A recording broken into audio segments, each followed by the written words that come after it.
got an amazing guest today. We are talking about AI versus humans on basically a very important part of your business, which is call answering. And a lot of folks don't have backup right now, and Pink Callers will help you change that. Pink Callers, Michelle is actually an owner of Pink Callers. Michelle, what's been going through your head as all this like AI stuff just comes running into the market? What was your first reaction when you heard about it? Well, I love what you said earlier when we were chatting that the industry got slapped. I think AI is very currently slapping call centers, and it is in like a wrecking ball, and I am excited about it. Actually, I see it as a massive opportunity for businesses to adopt AI. And what I think is happening in the home service space, especially, is that we're seeing it in all of the vendors first, right? We're seeing it in marketing, sales, call answering, or call centers. And I think the faster we as vendors adopt it and walk through AI with our customers so that they can adopt it as well, I think that's just going to ensure our longevity in the market. I kind of think of it as mountain climbing, right? If you hire the right Sherpa and you have the right tools, you're going to get to the top of the mountain. And so all of us as vendors, I believe, should be those Sherpas in the field, and we should climb this mountain of AI together. And even people like Tommy Mello was recently he was talking about it, and he was saying you should like it's not quite there yet for the main hours that people are going to expect it, particularly at night. And you were kind of talking to me about this at the at AHR Expo, which we were both just this week. The idea that maybe it's not quite there yet, especially when it's like times where people are expecting human beings. Sure. And he was saying in the evenings you should have humans, and then maybe overnights potentially you switch to AI. So how have you kind of like, it sounds like you and him have kind of come to similar conclusions with your Yep, services. we have. Did you just come to that on your own? Did you hear him talking about that? What is your perspective on this? I did actually, and it's because we deployed it almost like an old school answering machine. Remember those? I mean, I'm Yeah. dating myself, right? Yeah. But an old school answering machine would just pick up when you knew, you weren't home, or pick up in the middle of the night. And so how we've deployed AI in our business is we have an after hours call center. We answer Monday through Friday, 5 p.m. in your time zone until 10 p.m. in your time zone. Because what we're finding is that most providers, most clients or contractors are not deploying their technicians in the middle of the night. There's few plumbers that will do it, but most HVAC and electrical contractors are saying, man, we don't want to burn through our team. So we really don't want to have them out in the streets at 1, 2, 3 o'clock in the morning. They just don't want to be that type of business. Their culture doesn't support it. So Monday through Friday, 5 to 10, we have live services. We have our AI. It's a Paige is our name of our AI agent. It's named after my daughter. And Paige picks up as overflow for our team throughout that 5 to 10 period. And then from 10 p.m. till 8 a.m. when the office team returns, AI is fully in charge. So what we have found is that that is a really good system. It allows the AI to answer not only, or to listen to and learn not only all of the calls that we're taking from that 5 o'clock to 10 o'clock time frame, also Saturday and Sunday, 8 a.m. to 10 p.m. That's important to know. But it's also listening to all the daytime calls, even though you're not deploying it in your daytime offer. So it's the machine is learning through all of those transactions. And that getting it plugged in at that level is going to speed up the ability for you to transfer over into AI once you're happy with the service. I go back to that first comment about the Sherpa. If you have somebody that helps you carry the load, and Pink Collars can be that, then we can help correct the AI as we see issues and problems with it. That's also part of our service. We have a main line into our technical team on Slack. And so anytime we have a call that we listen to or that comes in overnight, we say, man, that wasn't quite exactly what we wanted the AI to say. We'll record all of that data, send it to our developers, and we'll fix the AI on your behalf. And that's where a lot of contractors get stuck, right? They don't have a human to kind of put in that seat to help get the AI to the top of the mountain. And that's where we can be helpful. And Pink Collars has been ahead of the curve on a lot of these technological advances, and being integration with CRM being a big one of them, right? Like you from the beginning, the fact that you guys are integrated with Service Titan and now one of their only The only one. the The only only partner. call center that is certified, Yeah. and it's a huge achievement for our team. Our team, I tasked them with, a certain percentage of our team. I said, hey, if we got, 6, maybe 8 of our team members certified, we would make this certification. I had my entire group that is on evenings and weekends and daytime. I had over 15 people sit for that exam. So more than, 20% of our team, 30% of our team. I just needed a small percentage. And the people just came out of the woodwork and said, no, I want to be certified too. And I think it's a wonderful accomplishment for them in their career, no matter if they're with Pink Collars or with another company. It just helps them be able to move forward. And for Service Titan to give us that stamp of approval is a huge, huge, huge accomplishment for our company. So I'm really proud of my team for that. Congratulations. Yeah, thank Think you. this overlap, right, between the time where AI isn't perfect Sure. and where we're training AI to replace us or whatever we're doing right now, because everyone has this weird thing in their jobs right now where they're utilizing AI, but then we're a little scared. Yeah. This transitional period where AI is not quite there. Sure. I think of it as like we have to give it context, right? This tool is only as good as the information that you put into it. Just like when you're prompting it with ChatGPT, if you don't prompt it well, then some people will say that it's a terrible tool. And usually I hear, oh, you're not very good at prompting it, or, whatever. Yeah. So Exactly. it sounds like you guys are going to help people not only bridge the gap so that there's human beings in the meantime, but that you're going to help them build out their thing so Yeah. that if later Mm-hmm. it's a mixture and then maybe later it'll take over a little bit more as it gets really good, that you'll be part of that transition as well. We will be. And what I told people that came to the booth at AHR is right now you're seeing maybe 10% AI, maybe 90% human, right? Over the next Yeah. 12 to 18 months, I foresee that will completely invert on itself.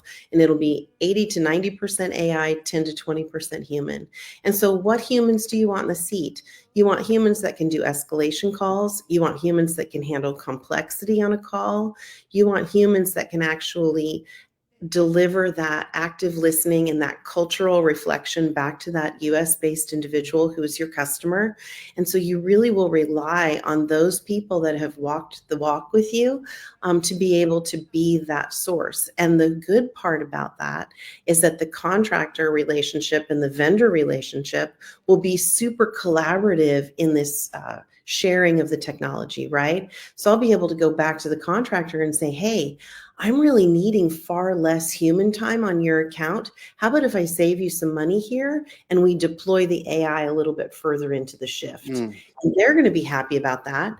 And then I'm going to be able to utilize my human resources, my awesome people, to be able to help even more of those contractors. And so for me, it's a win-win. It up-levels my team.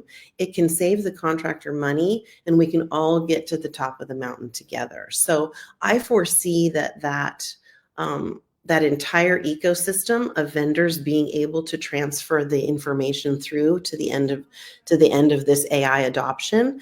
I see those people as being highly important and highly prized, especially because we speak the language of the contractor, right? There's not going to be a lot of techie folks from Silicon Valley that are going to speak the contractor's language. Could you give me a little bit of a behind the scenes here with like, are you a little anxious for your people's jobs that are currently in these positions? I hope this doesn't make you feel uncomfortable asking this question, but I certainly I've had writers in this shift towards AI where they didn't want to adopt the technology. And unfortunately, we just didn't have a position for them because they weren't willing to adapt and they weren't. Sure. In my opinion, I'd prefer to use it so that we can hire slower. Sure. But if you don't want to adopt it at all, then I hard. might not be able to have a space for you, unfortunately. And I heard that resistance in the booth at AHR, same thing. I heard several contractors say, keep that AI out of my business. I'm not interested. And for me, I believe that the marketplace in contracting, the marketplace in home services is so broad, right? We have so few, such a short, small percentage of people that are actually even adopting technology. I've got Mm, multi-million dollar companies that call us for discovery calls to have them help, have pink collars help them in their call center, and they're still on pen and paper. I had mm, a guy walk into the booth and he was on a software platform that was built in the 60s and is being sunset. It's a 40-year-old, 50-year-old, 60-year-old CRM that has no cloud application, has no ability. He's a wow. massive company. So there are Can I hear so what the thing is called? What is the no, I system? can't remember. It was an acronym. It was like 3 letters, like ART Okay. or Yeah, yeah, CRT, yeah. like that. Okay. Anyway, so I will encourage vendors and I will encourage contractors to know that we are all a little bit nervous, right? And we're all a little bit scared for our people. What's going to happen? My goal for my team and my why, the thing that gets me up out of bed every day, is to create jobs for people. What does that look like in the future? It's just going to be a different kind of job. What if Mm, instead of a CSR, what if this is a tech adoption agent? What if they're going to run Service Titan's, Contact Center Pro, which is a brand new product where email and text and phone calls all come into one platform? What mhm, if our CSRs now become dispatch or escalation individuals and they can manage multiple accounts, right? mm, Even more valuable in the marketplace. So my goal is to up level everybody. That's why we started with the certification program with Service Titan. We're going to over educate our team so that they are prepared for this change. And we're going to get them in front of it so they feel empowered in their career. And then they're going to be able to be multi-purpose within the business no matter how the technology shifts. So I'm not afraid at all. I'm excited. I have got my black hoodie on and I'm ready to roll. So All right.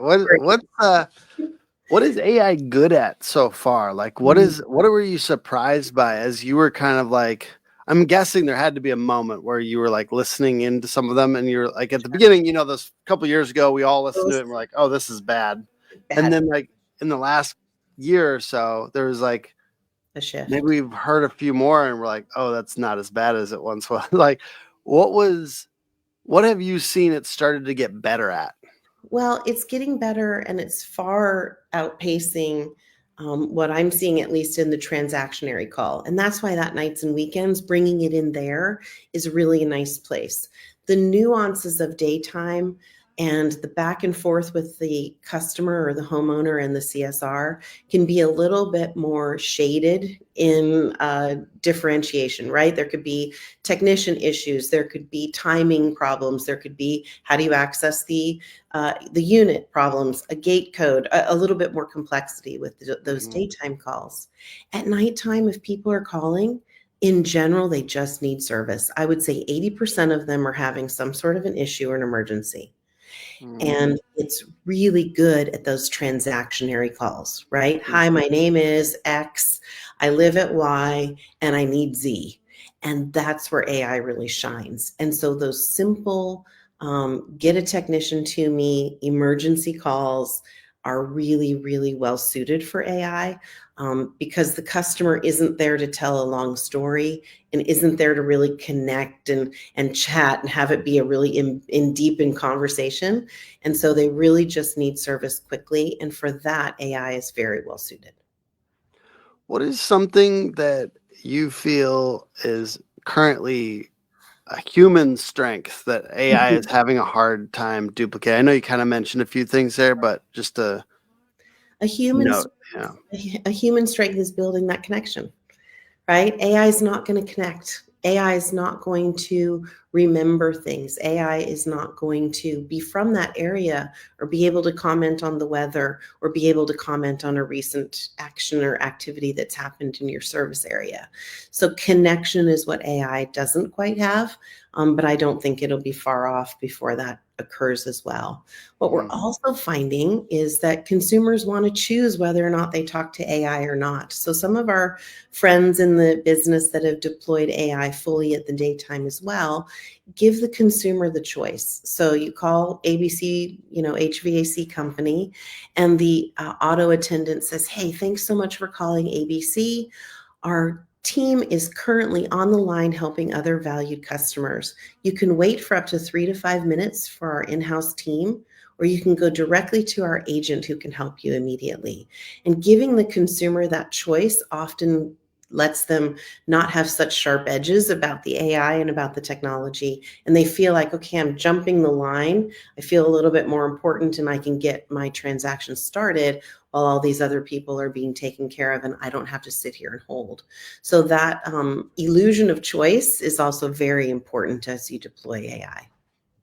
Hmm. As what has stayed the same, knowing that this big shift is happening, what is interesting to you that has stayed the same in this situation? Like, you know what I'm saying?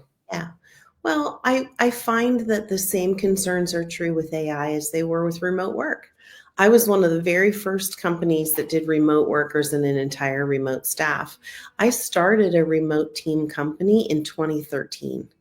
So as soon as the cloud was adopted, I was here doing this style of work. I was in the green industry space. I was in lawn care and landscape and tree service. I've now, reformed my company and I'm in the home services space. But back then, people were really resistant to remote work. How do I trust that you're actually working? How do I trust that you're actually going to answer my phone? How do I trust that you're going to put information in my CRM? You don't live here. You don't know my people. You don't know my town, right? How do you know how long it takes to get from one place to the other? And so those concerns were very, very present when I first started my company. And I see very similar resistance to the AI. And so I believe that if we can speak that language to our customers, whether they're, HVAC, plumbing, electrical companies, and the homeowner as well, and we can usher them through that resistance, I think they'll be really surprised at how quickly things can be done and how efficiently and effectively things can be done. We've all gotten much better at texting technicians or texting businesses. We've all gotten much better at live chat.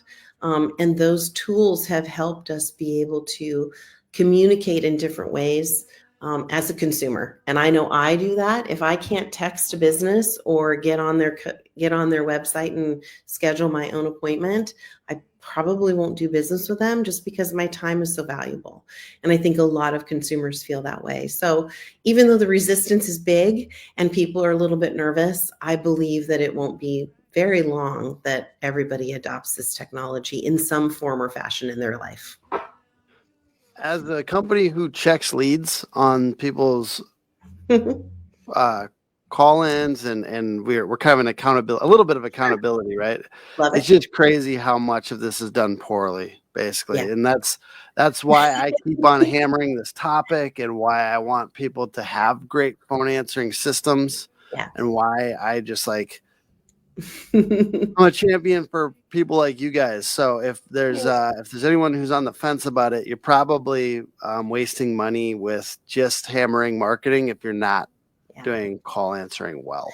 So Well, the sad part about spending marketing dollars is they're very ineffective if you don't have someone to catch the ball, right? It's a two-person game. Marketing and sales are absolutely inextricably linked. And so if you don't have somebody in your business to receive the ball, right? Answer the phone or grab the email or get that lead off of whatever lead source, you really are wasting those marketing dollars. And it's very ineffective for your business. And that is somewhere where we come in really beautifully because of the different ways we can solve a call center problem. well, where can somebody go to check you guys out if they haven't yet? Well, they can go to pinkcollars.com. And I'm just going to actually pull up, I believe you and I might have a landing page together. I'm just going to see if I can pull it up here while I'm chatting. I've been doing a lot of these lives lately. One of ours went to 22,000 I think it was on Sunday or something. 22,000 views because everyone was losing their Google reviews. Did you see that? But it wasn't really. I did see that. I did. Quick update for everyone. You really weren't losing them. It was just a glitch and they're all back. So Yay! It's good news, Okay, but no one ever like we aren't as loud about the good news sometimes as when it's scary and of difficult. course. It gets a little scary. Okay, I'm going to put the landing page in the private chat here. It doesn't look like I have the ability to go on the public chat, but it's pinkcollars.com/hook, Awesome. HOOK dash agency. So we've got a landing page, and it was the last time you and I were together. So I will put our new video on there today. Awesome. But people can get a hold of us there, and jump on our sales calendar, and we will absolutely help you out. One of the cool things about 2025 that AI has allowed Pink Collars to do is that we are now offering an overflow product, a minute product. We've heard you, you've screamed long enough, we get you. And so we're going to absolutely help you with that overflow Monday through Friday, 8 to 5 in your time zone. And then our fractional CSRs are, as always, available, and they will have AI support as well. So we are putting AI as part of our product lineup, daytime and nighttime. And so you're going to adopt it with Pink Collars. And we're going to, like I said, usher you through that transition. It's going to be awesome. I appreciate that. Larry Henderson Jr. says, I agree. Then the tech calls and confirms X, Y, and Z and get there and get it done. It works great for this. Yeah. I appreciate anyone who interacts during these lives, and I will always try to interact with your comments. Like, it doesn't always show up. I don't know what's going on with StreamYard, but it doesn't always show up. So if I missed if somebody left a comment or something like that and we missed it, sorry about that. We do try to interact every time when people are talking to us on here. I usually try to like call out your company too if I know who you are, because I do that when I interact on lives, and I like when people call me out. So I appreciate y'all. Love And utilize the golden rule, not just for interacting in lives, but utilize the golden rule for how would you want it? How would you want this? Would you want somebody to answer a call if you're calling, even if it's in the evening or overnight? And so appreciate y'all. Thank you for coming on here. And thank you, Michelle. Appreciate Thanks. you. Always good to see you. All right. Bye.